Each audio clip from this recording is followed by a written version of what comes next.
Glory to the Father, the Son, and the Holy Spirit. Amen. Today's topic is part 2 of God Fights for His Beloved. Heavenly Father, I thank you for the past week. Lord, help me, your servant, to deliver the message in a fruitful way. May this message transform those who hear me. I pray in the name of Jesus. Amen. I would like to read one key verse from Psalm 20, verse 7. David says, "Some trust in chariots and some in horses, but we trust in the name of the Lord our God." God will help those who trust in Him and live righteously. No matter how hard the life will be, God will ultimately find a remedy for everything in God's style, not in our human way. There are several instances in the Bible where God fights for His beloved and protects them from their enemies. They just had to trust in God, pray, and stay righteous. One, in 1 Samuel chapter 17, we see David's victory over Goliath. When the Israelites fought against the Philistines, no one believed that David could defeat the huge champion named Goliath. Several people discouraged David, but David was confident. When the Philistine challenged him, David said to him in chapter 17, 1 Samuel chapter 17, verses 45 and 46, "You come to me with a sword, a spear, and a javelin, but I come to you in the name of the Lord of hosts, the God of the armies of Israel, whom you have taunted. This day the Lord will deliver you up into my hands, and I will strike you down and remove your head from you, and I will give the dead bodies of the army of the Philistines this day to the birds of the sky and the wild beasts of the earth, that all the earth may know that there is a God in Israel." In verse 50, David says, "Thus David prevailed over the Philistine with a sling and a stone, and he struck the Philistine and killed him. But there was no sword in David's hand." It was God who fought all the battles for David. David has declared his strong faith several times in the Psalms. Psalm 34, verses 17 and 18, David says, "When the righteous cry for help, the Lord hears and delivers them out of all their troubles. The Lord is near to the brokenhearted and saves those who are crushed in spirit." Psalm 68, verse 1, David says, "God shall arise, and his enemies shall be scattered, and those who hate him shall flee before him." Psalm 138, 7, "Though I walk in the midst of trouble, you preserve my life. You stretch out your hand against the wrath of my enemies, and your right hand delivers me." God helped David in all his battles. 2. In 2 Kings chapters 18 and 19, we see God fights for King Hezekiah. In 2 Kings chapter 18, verse 13, we see that in the 14th year of King Hezekiah, Sennacherib, king of Assyria, came up against all the fortified cities of Judah and seized them. In chapter 19, verse 1, we see King Hezekiah tore his clothes, covered himself with sackcloth, and entered the house of the Lord. Messengers were sent to prophet Isaiah immediately. In 19, verses 6 and 7, prophet Isaiah gave the message, "Do not be afraid because of the words that you have heard, with which the servants of the king of Assyria have blasphemed me. Behold, I will put a spirit in him, so that he will hear a rumor and return to his own land, and I will make him fall by the sword in his own hand." In verse 35, we see, "Then it happened that night that the angel of the Lord went out and struck 185,000 people in the camp of the Assyrians. And when men rose early in the morning, behold, all of them were dead. As King Sennacherib was worshipping in the house of the pagan god, his own two children killed him with the sword. God fought the war for King Hezekiah because of his strong faith in God. 3. We see in Proverbs chapter 21, verse 31, King Solomon declares his strong faith in God. The horse is made ready for the day of battle, but the victory belongs to the Lord. God helped Solomon in all his battles as long as he had strong faith. When he lost his strong faith, his situation was different. 4. In St. John's Gospel, chapter 5, we see the healing at the pool of Bethesda. Lots of people came to the pool of Bethesda for healing. The angel of the Lord went down to the pool at certain seasons and stirred the pool. The first person who got into the pool after stirring got healing. A man who had been ill for 38 years was there, waiting for an opportunity for getting into the pool. Every time he got ready to get into the pool, someone got in before him. There was no one to help him. All his efforts failed. He did not have the physical power to fight this battle as he was sick. Jesus stepped in there to fight that battle for him. When Jesus saw him, he took pity on him and asked in verse 6, "Do you wish to get well?" The man explained his problem to Jesus. In verse 8, Jesus said to him, "Get up, pick up your pallet and walk." Immediately the man became well, picked up his pallet and began to walk. Jesus fought the battle of this man. 5. God fought for Paul and Silas in the prison. In Acts chapter 16, we see once Paul and Silas were struck with many blows, thrown into the inner prison, and their feet were fastened in the stocks. As they were praying and singing praises to God at midnight, a great earthquake occurred. All the doors were open, and everyone's chains were unfastened. The jailer was about to kill himself, thinking that all the prisoners had escaped. Seeing that Paul and Silas did not leave the prison, the jailer asked them what he had to do to get saved. In verse 31, they said, "Believe in the Lord Jesus and you will be saved, and you and your household." Instead of persecuting them more, the jailer and his entire family received baptism because of the war fought by God through the earthquake. Paul faced 3 shipwrecks. Most of the time, Paul traveled by boat. The boats were not very safe in those days for long voyages. In 2 Corinthians 11, chapter 11, verse 25, it says, 3 times I was beaten with rods. Once I was stoned. 3 times I was shipwrecked. A night and a day I have spent in the deep. Paul said this. About the assassination attempts against Paul, 6 times people made attempts to kill Paul. It happened in Damascus, Jerusalem, Iconium, Lystra, and in Caesarea. Because of Paul's strong faith, God fought all his battles and nobody could kill him.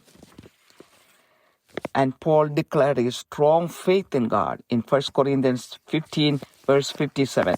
But thanks be to God who gives us the victory through our Lord Jesus Christ.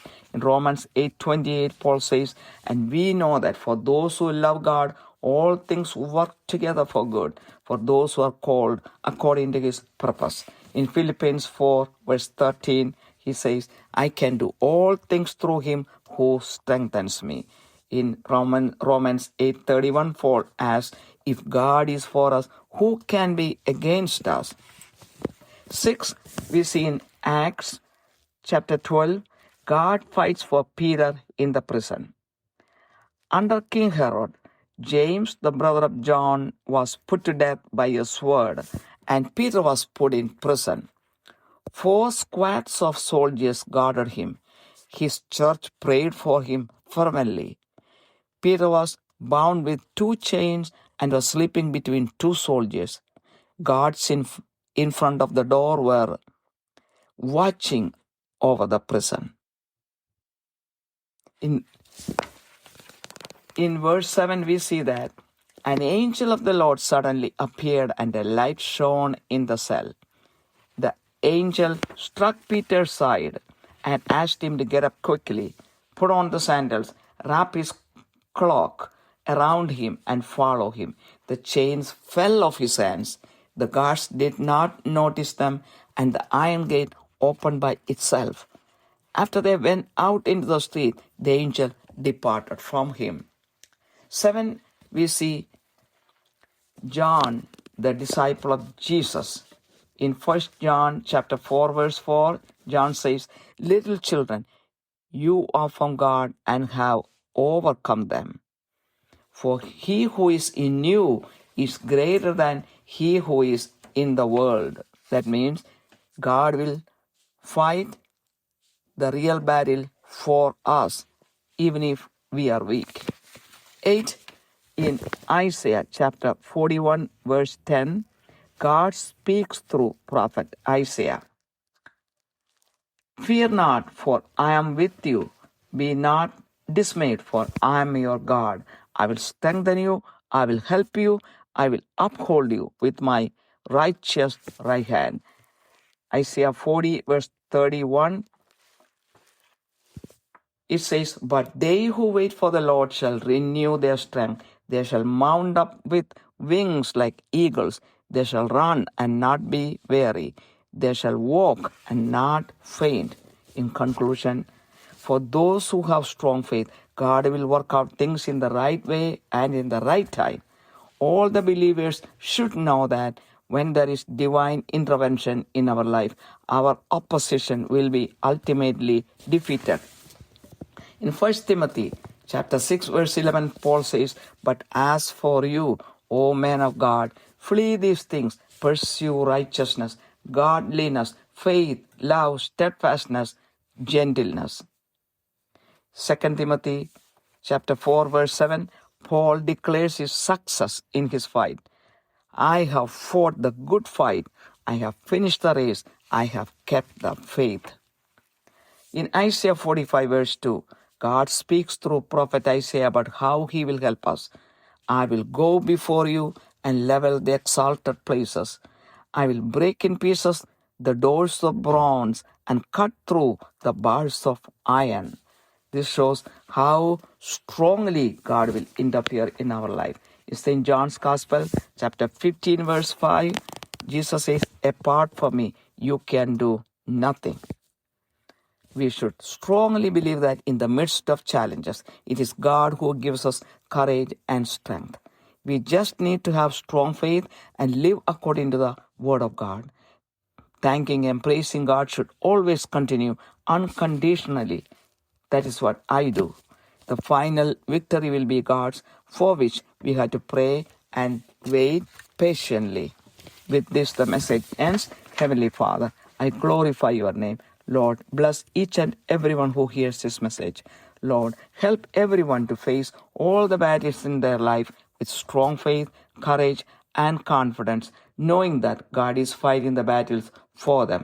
I pray in the precious name of Jesus Christ. Amen. പിതാവിനും പുത്രനും പരിശുദ്ധാത്മാവിനും മഹത്വമുണ്ടായിരിക്കട്ടെ. ഇന്നത്തെ ചിന്താവിഷയം ദൈവം പ്രിയപ്പെട്ടവർക്ക് വേണ്ടി യുദ്ധം ചെയ്യുന്നു എന്നതിൻ്റെ 2ാം ഭാഗമാണ്. കഴിഞ്ഞ ആഴ്ചയിൽ 1ാം ഭാഗമാണ് നമ്മൾ കേട്ടത്. കാരുണ്യവാനായ സ്വർഗ്ഗസ്ഥ പിതാവേ, കഴിഞ്ഞ ഒരാഴ്ചയ്ക്കായി നന്ദി പറയുന്നു. ഇന്നത്തെ സന്ദേശം വേണ്ടതുപോലെ മറ്റുള്ളവരിലേക്ക് കൈമാറുവാൻ ഈ ദാസിയെ സഹായിക്കണമേ. കേൾക്കുന്നവരിലെ രൂപാന്തരം ഉണ്ടാക്കുവാൻ ഇടയാക്കണമേ. യേശുവിൻ്റെ നാമത്തിൽ തന്നെ ആമേൻ. കീവേഴ്സായിട്ട് ഒരു വചനം വായിക്കട്ടെ. സങ്കീർത്തനം 20:7 ദാവീദ് രാജാവ് പറയുന്നു, "ചിലർ രഥങ്ങളിലും ചിലർ കുതിരകളിലും ആശ്രയിക്കുന്നു. ഞങ്ങളോ ഞങ്ങളുടെ ദൈവമായ യഹോവയുടെ നാമത്തെ കീർത്തിക്കും."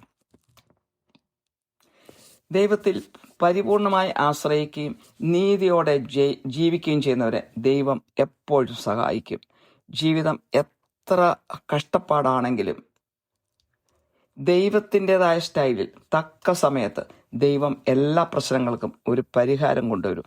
നമ്മുടെ മാനുഷികമായ രീതിയിലല്ല എന്ന് മാത്രം. ബൈബിളിൽ അനേക സാഹചര്യങ്ങളുണ്ട് ദൈവം തൻ്റെ പ്രിയപ്പെട്ടവരെ ചേർത്ത് നിർത്തുകയും പരിപാലിക്കുകയും അവർക്ക് വേണ്ടി യുദ്ധം ചെയ്യുകയും ചെയ്യുന്നത്. അവർ ദൈവത്തിൽ പൂർണ്ണമായി വിശ്വാസം അർപ്പിക്കുകയും പ്രാർത്ഥിക്കുകയും നീതിയോടെ ജീവിക്കുകയും ചെയ്യണം എന്ന് മാത്രമേ ഉള്ളൂ. പല സാഹചര്യങ്ങൾ നമ്മൾ കാണുന്നു. ഒന്ന് സാമുവേൽ 17 അധ്യായത്തിൽ ഗോലിയാത്തിന്റെ മേൽ ദാവീദ് ജയമെടുക്കുന്നത് നമ്മൾ കാണുന്നു. ഇസ്രായേൽ ജനത്തിനെതിരെ ഫിലിസ്റ്റൈൻസ് അവര് യുദ്ധം ചെയ്യുവാൻ വന്ന ആ സാഹചര്യത്തിൽ ദാവീദ് അവരെ എങ്ങനെ പരാജയപ്പെടുത്തണമെന്ന് എല്ലാവരും ചിന്തിച്ചുകൊണ്ടിരുന്ന സമയത്ത് ഗോലിയാത്തെന്ന ആ വലിയ മനുഷ്യനെ, ആ മല്ലനെ നേരിടുവാനായിട്ട് ദാവീദ് തയ്യാറായപ്പോൾ അനേകർ അവനെ വിമർശിച്ചു, പലരും നിരുത്സാഹപ്പെടുത്തി. എന്ന ദാവീദിന് നല്ല ഉറച്ച വിശ്വാസമുണ്ടായിരുന്നു ഈ മല്ലനെ തോൽപ്പിക്കാൻ പറ്റുമെന്ന്. അപ്പോൾ ഈ ഗോലിയാത്ത് ദാവീദിനെ വെല്ലുവിളിച്ചപ്പോൾ ദാവീദ് ഇപ്രകാരം പറഞ്ഞു. 17:45-46 വചനങ്ങളിൽ, നീ വാളും കുന്തവും വേലുമായി എൻ്റെ നേരെ വരുന്നു. ഞാനോ നീ നിന്ദിച്ചിട്ടുള്ള ഇസ്രായേൽ നിരകളുടെ ദൈവമായ സൈന്യങ്ങളുടെ യഹോവയുടെ നാമത്തിൽ നിന്റെ നേരെ വരുന്നു. യഹോവ ഇന്ന് നിന്നെ എൻ്റെ കയ്യിൽ ഏൽപ്പിക്കും. ഞാൻ നിന്നെ കൊന്ന് നിന്റെ തല ഛേദിച്ചു കളയും. അത്രയുമല്ല, ഞാൻ ഇന്ന് ഫിലിസ്തീയ സൈന്യങ്ങളുടെ ശവങ്ങളെ ആകാശത്തിലെ പക്ഷികൾക്കും ഭൂമിയിലെ മൃഗങ്ങൾക്കും ഇരയാക്കും. ഇസ്രായേലിൽ ഒരു ദൈവമുണ്ടെന്ന് സർവ്വഭൂമിയും അറിയുമെന്നും. അതിൻ്റെ 50 വചനത്തിൽ പറയുന്നു, അവൻ കവിണു വീണു. ഇങ്ങനെ ദാവീദ് ഒരു കവിണയും ഒരു കല്ലും കൊണ്ട് ഫിലിസ്തീനെ ജയിച്ചു, ഫിലിസ്തീനെ കൊന്നു മുടിച്ചു. എന്നാൽ ദാവീദിന്റെ കയ്യിൽ വാൾ ഇല്ലായിരുന്നു എന്ന്.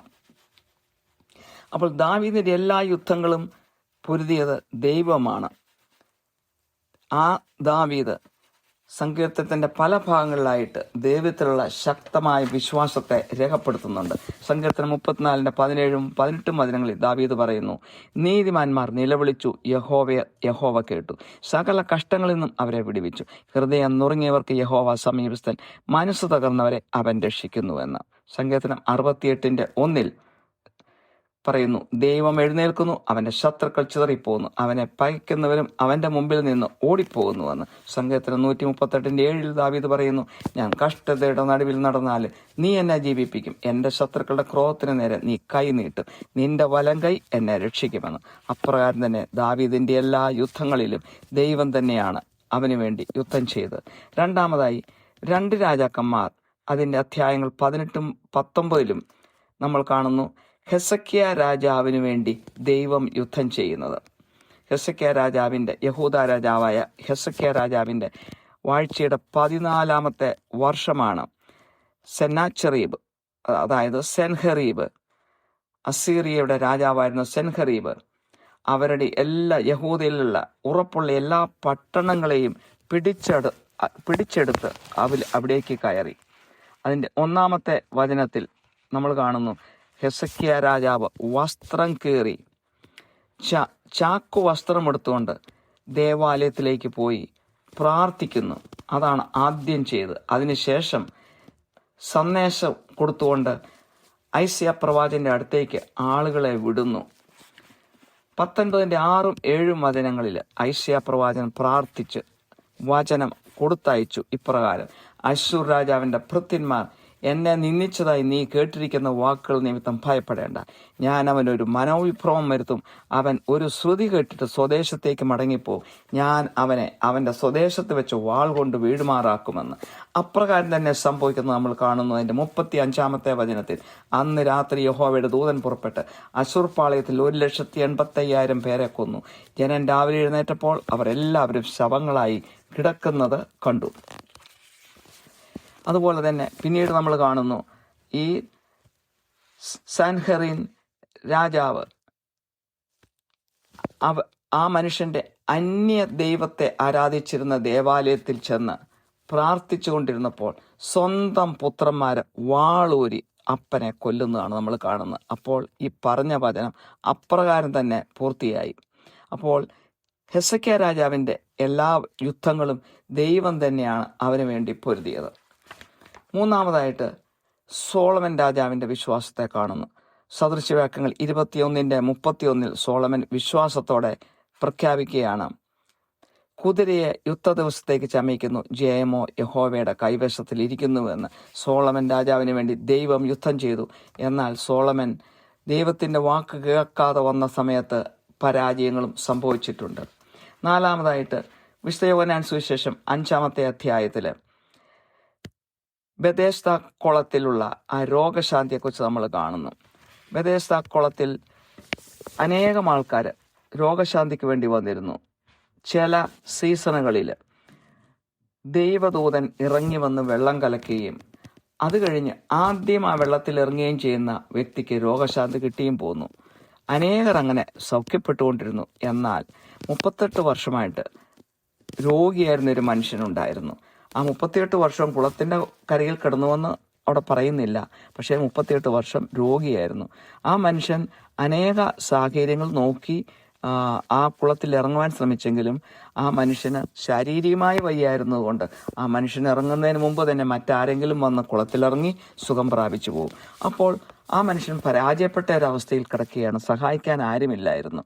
ആ ഒരു മനസ്സിൻ്റെ യുദ്ധം അല്ലെ ശരീരത്തിൻ്റെ യുദ്ധം ദൈവത്തിന് എളുപ്പമെന്ന് മനസ്സിലാകും. അതുകൊണ്ട് തന്നെ യേശു അതിലെ കടന്നു പോയിട്ട് അവനോട് ചോദിക്കുകയാണ്. അതിൻ്റെ 6-ാമത്തെ വചനം 5:6 യോഹന്നാൻ 5:6 നിനക്ക് സൗഖ്യമാകുവാൻ ആഗ്രഹമുണ്ടോ എന്ന് ചോദിച്ചപ്പോൾ അവൻ്റെ സാഹചര്യം വ്യക്തമായിട്ട് പറഞ്ഞ് മനസ്സിലാക്കി. അപ്പോൾ അതിൻ്റെ 8-ാമത്തെ വചനത്തിൽ യേശു അവനോട് പറയുകയാണ്, എഴുന്നേറ്റ് നിന്റെ കിടക്കയെടുത്ത് വീട്ടിലേക്ക് പോവുക എന്ന്. അപ്പോൾ തന്നെ അവൻ സൗഖ്യമാകുകയും അവൻ്റെ കിടക്കയെടുത്ത് വീട്ടിലേക്ക് പോവുകയും ചെയ്തു. അപ്പോൾ ദൈവം തന്നെ അവന് വേണ്ടി യുദ്ധം ചെയ്യുന്ന സാഹചര്യം. 5-ാമതായിട്ട് പൗലോസും സീലാസും കാരാഗ്രഹത്തിൽ കിടന്നപ്പോൾ ദൈവം അവർക്ക് വേണ്ടി യുദ്ധം ചെയ്യുന്നു. അപ്പസ്തോല പ്രവൃത്തികൾ 16-ാം അധ്യായത്തിൽ പൗലോസിനെയും സീലാസിനെയും അവർ അനേകം അടികൾ കൊടുത്ത് അവരെ തകർക്കാൻ ശ്രമിച്ചു. എന്നിട്ട് ജയിലിൻ്റെ കാരാഗ്രഹത്തിൻ്റെ ഉള്ളറയിലേക്ക് അവരെ ഇട്ടു.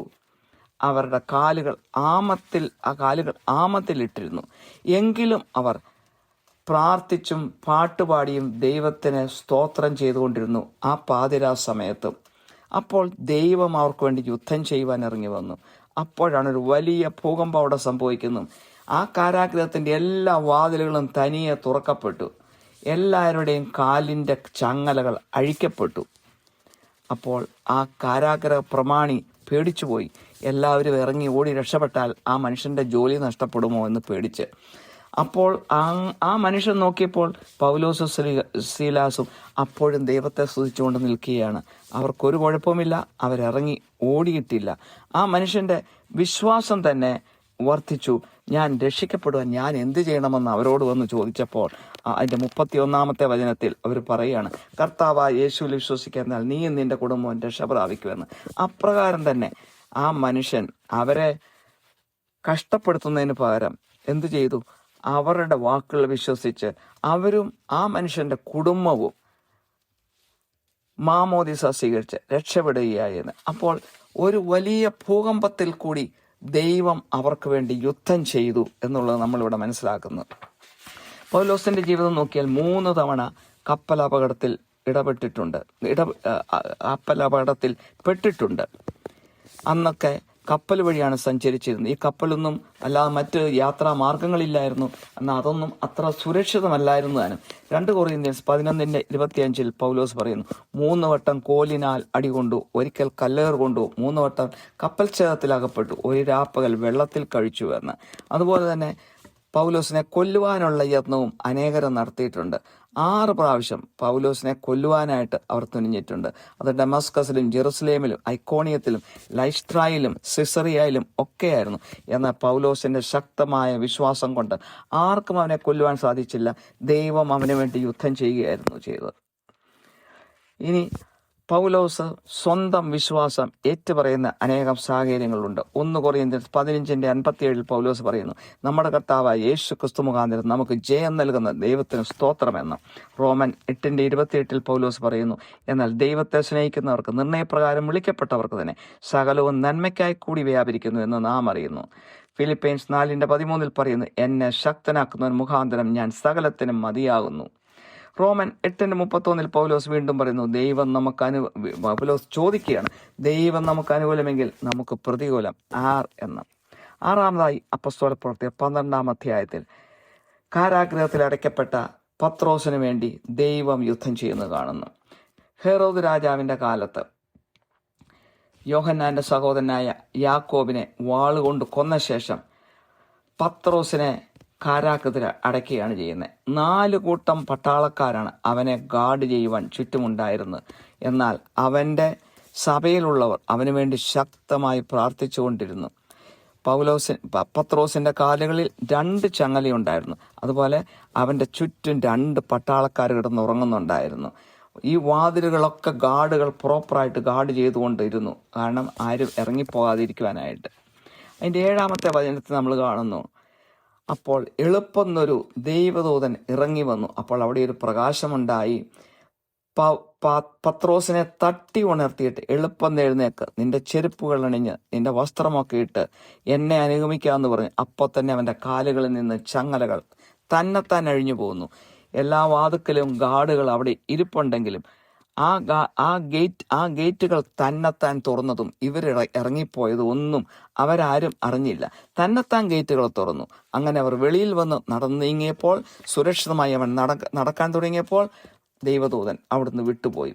7-ാമത് നമ്മൾ കാണുന്നു, അപ്പോൾ ഈ പത്രോസിന് വേണ്ടിയിട്ട് യുദ്ധം ചെയ്ത് ദൈവം തന്നെയായിരുന്നു. 7-ാമത് യേശുവിൻ്റെ ശിഷ്യനായ യോഹന്നാൻ വിശ്വാസം പ്രഖ്യാപിക്കുന്നു.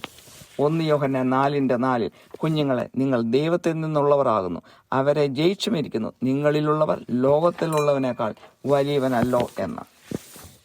8-ാമതായി നമ്മൾ ഐശയ്യാ പ്രവാചകന്റെ പുസ്തകത്തിൽ നിന്നും ദൈവം ഐശയ്യാ പ്രവാചകൻ വഴി സംസാരിക്കുന്നത് ശ്രദ്ധിക്കുക. ഐശയ്യാ 41:10 പറയുന്നു, ഞാൻ നിന്നോടുകൂടിയുണ്ട്, ഭ്രമിച്ചു നോക്കേണ്ട, ഞാൻ നിന്റെ ദൈവമാകുന്നു, ഞാൻ നിന്നെ ശക്തീകരിക്കും, ഞാൻ നിന്നെ സഹായിക്കും, എൻ്റെ നീതിയുള്ള വലങ്കൈകൊണ്ട് ഞാൻ നിന്നെ താങ്ങും എന്ന്.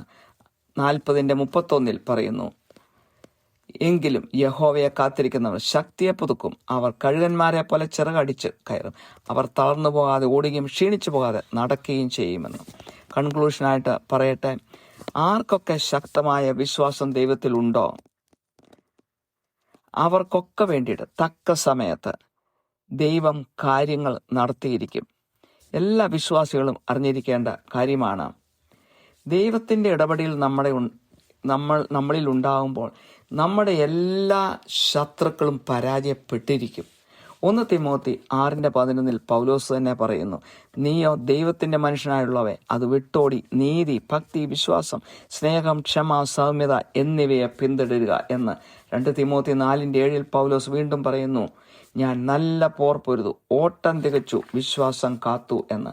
ഐശയ്യാ 45:2 വീണ്ടും ദൈവം ഐശയ്യാ പ്രവാചകൻ വഴി സംസാരിക്കുന്നു, ഞാൻ നിനക്ക് മുമ്പായി ചെന്ന് ദുർഘടങ്ങളെ നിരപ്പാക്കി താമരവാതിലുകളെ തകർത്ത് ഇരുമ്പോട അമ്പലുകളെ ഖണ്ഡിച്ചു കളയുകയും ചെയ്യുമെന്ന്.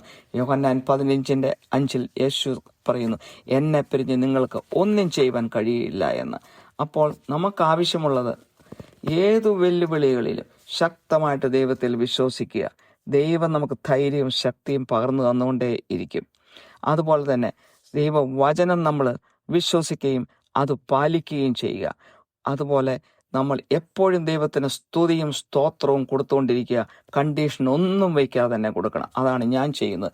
സന്തോഷത്തിലും ദുഃഖത്തിലും ദൈവത്തിന് സ്തുതിയും സ്തോത്രവും കൊടുത്തുകൊണ്ടിരിക്കുക.